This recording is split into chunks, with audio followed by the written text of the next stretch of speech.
everyone, it's Steph. Today we're on day 4 of our 21 Days to a Clean Home series. Today we're gonna add something brand new to our morning routine. It's making the bed. It is my all-time favorite habit. It really makes me feel like I'm getting the day going, getting started on the right foot. Super simple, doesn't take long once you get into the habit. Just get up, let your bed air out for a couple minutes if you can, and then get it made as soon as possible. You'll feel like you've got something done and your room will look great. Okay, let's do it, making our beds.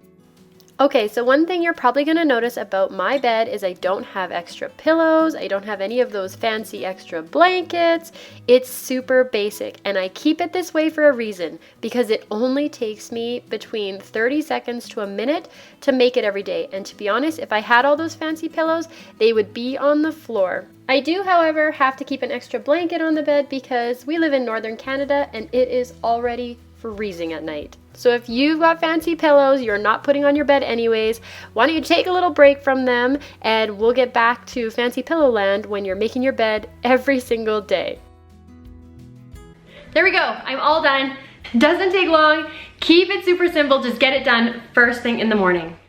Okay, so day 4, making the bed, get a check mark there, and then hotspot, shoes, and shining up your sink. We're on our way. Thank you so much for joining me on this 21 Days to a Clean Home journey. I know you're gonna see a huge difference in your house and in your life. Please remember to hit that like and subscribe button to follow along to the end of the series and let me know how you're making out with your progress.